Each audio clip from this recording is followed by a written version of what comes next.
Au Togo, l'institution militaire est la seule qui fonctionne assez correctement, avec une relative stabilité dans son organisation et dans ses structures. Même si ce n'est pas la première fois que j'affirme cela, certains seront surpris par une telle déclaration de ma part, et ils ont de bonnes raisons. Pour commencer, je donne les miennes, et elles sont factuelles. Je respecte l'institution militaire, car elle est composée dans sa très grande majorité, de femmes et d'hommes de qualité engagés dans la défense de la patrie, avec courage, dévouement et patriotisme.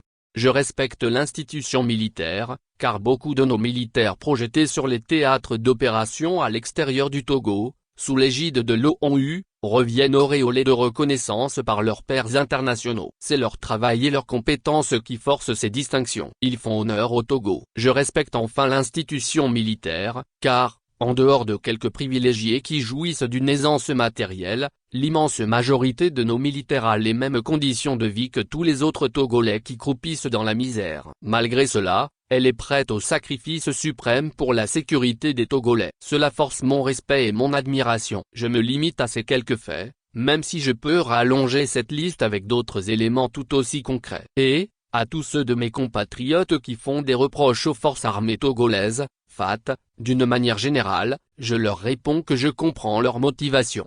Je comprends cela, parce que des généraux ont posé des actes anticonstitutionnels en imposant leur volonté au peuple, par la force des armes. Notamment en 2005, quand ils ont forcé la succession dynastique au prix d'un grand nombre de victimes, civiles et militaires, toutes des Togolaises.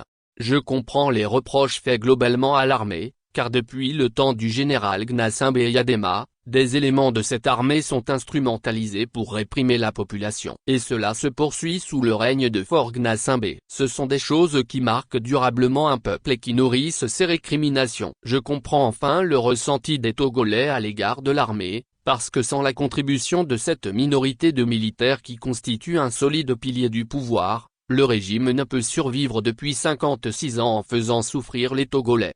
Là également, on peut énumérer d'autres faits, tout aussi avérés. Toutefois, malgré nos peines et malgré nos grandes souffrances, nous devons avoir le recul et la lucidité nécessaires, afin de faire la différence au sein de l'armée. En effet, nous devons distinguer cette minorité qui soutient et maintient la dictature en place, de l'immense majorité des militaires qui pâtit gravement de cette situation, comme le reste de la population civile.